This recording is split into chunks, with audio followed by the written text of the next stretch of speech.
So I can't believe that it's almost Halloween, but we're not quite there yet. So I'm going to share with you a bunch of horror, thriller, and other dark fiction books that I've been really enjoying the last few weeks. And hopefully there is something here that you can add to your TBR or read before Halloween comes to an end. Or if you're like me, you just read it all year. But I have some great books to recommend to you all here, some hits, some misses, and everything in between. So let's get started. First we have The Black Hunger by Nicholas Pullen. And this is a story that follows a man who is at the end of his life. He's in prison, and before he dies, he's telling his story. This is a piece of historical Gothic fiction where he is telling his life, and it is a rich story full of atmosphere and unsettling, broody mood, and it's a story that I very much appreciate. I will fully admit that Gothic fiction and historical fiction are two subgenres that pretty much never become all-time favorites of mine. However, I can still appreciate when they're done really well, which is certainly the case here.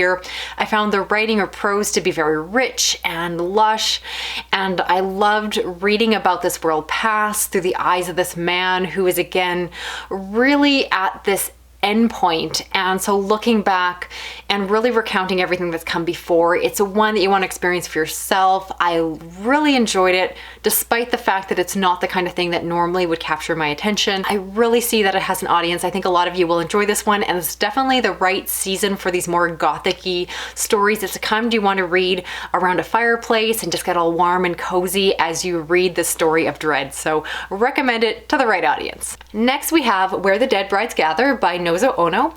This is a story that is set in Nigeria. We follow a young girl who finds out that her cousin, who's supposed to be married, is being haunted by this ghost bride and has to survive the night.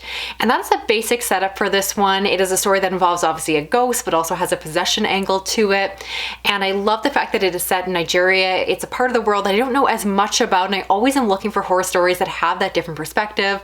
Taking things from a different angle often is a great way to subvert or change around some of the traditional tropes that I see over and over again. And I'm someone who loves possession stories. So this one had a lot going for it. There's a lot I like about this one. I appreciated parts of it. I did find the narrative perhaps a little bit messier than it needed to be. It's a relatively straightforward story that is told in a way that I feel almost gets in its own way. It's just perhaps a bit of a personal preference, but I didn't find myself as attached to the characters as I would like to, especially with a story like this. I think that an emotional attachment really brings the story up a notch. Instead, we are almost thrown into the narrative right from the beginning, and I found myself a little bit less engrossed and engaged because of the fact that I really didn't have time to care about the characters before everything was happening. So a story with lots of great pieces, definitely one to check out if you're again looking for stories from different perspectives, especially in the horror genre, which can be a little bit scarce at times. So if you're looking for that, I think this one has lots of potential. I think other people will love it even more than I do. I had some quibbles about the narrative structure, but if that's less of an issue for you, you'll probably love this one even more than I did. Now let's talk about a story that I did love, and that is American Rapture by C.J. Leede. This is the same author who wrote the novella Mayfly, which I loved last year. It was like an LA taut dark fiction story, and so this one comes back. This is a apocalyptic story set in a future where there is this pandemic. Those that are infected become full of lust. They become feral due to their lust, and then the story is told from this perspective of this young woman who grows up in a very traditional Catholic family, and so she has a lot of teachings surrounding her life involving purity and saving herself, and then she's thrown into this lustful future trying to survive and care for her siblings, and the story goes on from there. This is one I love because this author, in my mind, can take a plot that can otherwise be silly, be a bit ridiculous or over the top, and make it so good that any of those concerns I had going into this one completely melted away. Now, given the setup, you can probably guess that this book is going to go hard into the angle of religious overtones, so know yourself and your opinion on some of the social commentary you're going to get here. It's definitely a little bit critical, a little bit of a side eye on some of that culture, and so just keep that in mind depending on your own personal views. I personally really enjoyed it based off where I'm coming from. I thought that the author wrote this story that again takes a very traditional pandemic story that we've read over and over again over the last couple of years especially, and makes it something new, or at least new in regards to how this author takes it all. I think that the main character is very likable, feels like a real person who is fully three-dimensional, and again isn't just a stereotype, and even the other characters around them that are obviously supposed to fill certain roles even them to a degree, as much as the author can, tries to make them as complex as they can be. And so this book is smart and nuanced. And again, it has some very pointed things to say. I happen to enjoy some of those pointed things, so just keep that in mind. But I really enjoyed this one. For the most part, I'm pretty tired of pandemic fiction. I don't think I really enjoyed it when it was super buzzy anyway. And I would say compared to a lot of other books on this topic, this one feels less reminiscent of our pandemic of our time. Instead, this author really uses that as a framework to tell a different kind of story and to make, again, their own points and ideas on these topics. And again, bringing in a fast adventure story. This one is action-packed. You have characters you're going to care about and worry for their well-being. And it flies, but it never felt surface level. Again, there's a lot of depth to how the story is built and the world building around it. So I was pleasantly surprised. I shouldn't say that. I went into this book with high expectations given the author, but if you just base my expectations on the plot alone, I was unsure about this one, but thankfully I bet on the right author. And if you love, again, smart, sharp prose, even though this is much longer than the other book, I feel the author really keeps up that quality of writing I've come to love by them, a strong narrative voice with a strong point of view, one that I happen to love. And you have a story that remixes the old, tired pandemic virus fiction of our days and makes it something so much fun, so fresh, and has some really great things to say if you're in the right mood for that. Next is All the Hearts You Eat by Hailey Piper, and this is a story that follows a young woman who comes across the body of this other young girl and then goes on to try to figure out what happened. They begin to be haunted. This is bringing the setup by the ghost of that dead person, and so we're trying to solve their mystery and make peace and move forward in their life, let's say. And so this is one I picked up largely because of the author. I've read books from this author before. Some of them I have loved, some of them I have not. Unfortunately, this one fell more on the not side. I don't have an overly negative review of this one, but rather it wasn't the engrossing story I wanted it to be. I thought it was an interesting premise, and I'm always looking for ghost stories that are going to be new favorites of mine. One day I want to do a ghost story recommendation video. If you follow my channel for as long as I've been reviewing horror, I've never managed to do that because I can't find enough ghost stories I like enough. So if you have recommendations, leave them down below. Now this one I liked but didn't love as much as I want to. I will also acknowledge that this book is far less weird and messed up than some of the other books this author has put out. So if you're someone who has steered away from some of their cosmic work and just work that really goes to more hot topic issues, I think this one is, again, much more commercial and easier to recommend. But at the same time, because it is less distinct and I think following a more familiar plot and more familiar tropes, I don't think it's doing anything I haven't done before. Sometimes I'd rather have an author take a risk and do something that I might not even like that they do, but I'd rather them do that rather than play it safe. And that's kind of the case here, which I'm really surprised. This author has done some crazy out there books, and while I didn't love all of those, I would rather see more of that by this author rather than this one, which felt a little bit average at best. Next up, we have Sister Snake by Amanda Lee Coe, and this is a piece of literary dark satire that follows two sisters that have very different lives. One is the wife of this politician in Singapore, and the other one is living in New York City. They are very much running separate lives, however they are connected together, partially because they are, in a literary sense, also snakes, and the story is just a layered one. It's one I picked up because I've had some really great luck reading stories that are almost this magical realism / literary takes on weird animal people crossover books, ones that I have loved over the years, and so I took a chance on this one. Unfortunately, this one fell a bit flat.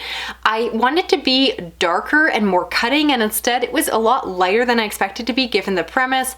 I can be hit or miss when it comes to satire, but obviously I've found times that it works. And again, I find that it works best when the book is also very dark and cutting. Instead, when a book is satirical and also lighter, it's a lot less to my taste. This one just didn't leave much of an impact on me. It's a very strange plot and setup and premise, and the book itself I got is kind of representative of that. It wasn't a home run for me. I've seen other people give gushing reviews, and it's very much a case where I feel like they got something out of the book that I didn't find. I don't know if I looked in the wrong place or if it's simply just not a book for me. Next up, we have An Academy for Liars by Alexis Henderson. This is an author who's written quite a bit of horror. This is more of a dark academia story. This one follows a woman who has the powers of persuasion, and she ends up taking an entrance test to get into this magical school where she meets other people with the same power and is learning to control that power and then, of course, use it against other people. I love the general premise of this one. I think that it has some great undertones. It's just a great setup for a dark academia academia story, something that I've come to really enjoy. My challenge here is the fact that I didn't find the characters to be overly distinct or compelling. I think stories like this, especially dark academia, really lives or dies with having great, cutting, mean girl characters, and instead these ones I found a little bit softer and again less distinct, even if they were doing the dark academia things that you would expect them to be doing. I just didn't find this book went as far as I would have liked. I imagine other people can, depending on their expectations and how much they like a really brutal story as much as I do, their enjoyment of this one will vary. I have never entirely loved a book by this author. I tend to find all their characters to be a little bit lackluster, so it's very much a case where this author just may not be for me or not be doing the kind of things that I love. Wanted to love this one, but ultimately I didn't. I think there's an audience for it, but I'm not one of them. Next we have Model Home by River Solomon. This is a haunted house story that follows a woman who believed her childhood home was haunted. She got away from it, she moved on. However, when her parents passed away, she has to come back and then deal with that home. So it's a traditional story of coming back and having to deal with everything they left behind. Now this is one, as you would expect if you're familiar with this author, that deals with a lot of social commentary surrounding the story itself. So know that the story is going to talk about prejudice and racial divides. It's going to go into different topics surrounding neurodiversity and different sexual and gender identity. So all of that is going to be present here. These are things that I enjoy in my stories and I think really added to it. But on top of that, let me be clear that this is a proper haunted house story and one that I loved as someone who doesn't typically love haunted house stories. And I think I love this one because it's much more about the dysfunctional family and it's much more about the psychological piece rather than the house being creaky and having some of the atmosphere that feels to me very tropey and generic around haunted houses. Instead, it's much more about the breakdown of the family, this individual pain, and again, taking all of this into a story that is actually quite mature. So definitely be aware this is adult. It has all the adult content and maturity you would expect from something like that. And it takes it and goes to weird places. And I just really enjoyed it. It has a slow start, but became very suspenseful. And again, if a haunted house story can hold my attention, can get me this gripped in and excited, become one of my favorites of the year potentially, it's doing something very, very right because I'm not easy to please. I'm very critical of these type of stories and I tend to find them all just the same, but this one in my mind was just fresh and interesting. I really like the main character who is incredibly flawed and you see the challenges and it's just not an easy read. It's unsettling and uncomfortable, which again is things I look for. I like books that mess with me and make me feel weirded out, and that's exactly what I got from this book. So perhaps not for everyone, but if you share my love for haunted house stories from different perspectives, a little bit more off the beaten path, but one I think that deserves a lot more love this year than I've heard it get so far, highly recommend this one. It was definitely one I enjoyed and I think a lot of you will like it too. I also read Ghost Road Blues by Jonathan Maberry, and this is a story that is set in a small town that has a dark, violent past, and for years now it has gone away, and so they are just celebrating Halloween as a community. However, that evil is coming back and they have to fight as a town together. It's a classic plot that I found to be very standard. It really deals with small town life. I enjoyed the parts about Halloween, so there's a lot of references to getting ready for the holidays and all of that. I found the story to be solid but very traditional, and I would recommend it mostly to those of you that love something in the vein of Stephen King, where you're looking for, again, that more traditional narrative that isn't perhaps going to do anything too out of the box, but is going to be this action-packed story, again, focusing around horror tropes and ideas, that small town life, and the group and community coming together to fight the evil. So I enjoyed pieces of it. I perhaps appreciated it a bit more than I personally loved it, but definitely see its audience. It's one I could see and recommend for Halloween because, again, it has that aspect to the story. Liked it. I don't think I'll continue on with the series, but I'm glad I checked it out. And finally, I read Halloween Party by Agatha Christie, which is a story that follows a teenager who is killed in a bucket of apples when they are bobbing for apples one night. And of course, we follow as they're investigating who is behind it. Now, this is actually my first Agatha Christie, and I enjoyed it. I found it very cozy, and I love the setup. It's a short and sweet story. However, I didn't entirely love it. Looking at the ratings surrounding this book, I get the sense that this is perhaps not their strongest work, not the place to start with this author's work.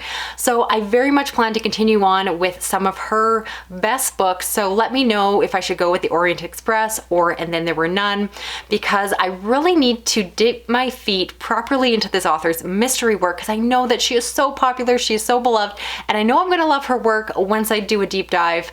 But this is where I started just because it was Halloween themed. I liked it. I wish that it was a little bit further into those horror tropes, because of course it just happens to be set around Halloween, but is definitely much more on the cozy mystery side rather than leaning into the scary side of Halloween, which I personally love, but is not the author's focus for this one. So keep that in mind. I'd recommend this more to those of you that are interested in Halloween read, but not the scary stuff. But if you are like that, you might not be watching this video, because I know a lot of you share my love for the dark, disturbing, and messed up. So that's it for this video here. Let me know of the books I talked about. Are there any that you're planning on checking out for yourself? And please let me know what are the books you're going to be reading in the last week leading up to Halloween. I would love to hear what you're reading, and we can talk about it more down below. If you're new to my channel, hope you stick around and subscribe. If you want to help me with this video, you can give it a big thumbs up. You can drop an emoji, even if it's just something Halloween themed like a pumpkin. And if you hit that little notification bell, you'll never miss a video from me. Thanks so much for watching. Talk to you again soon. Hey, bye-bye.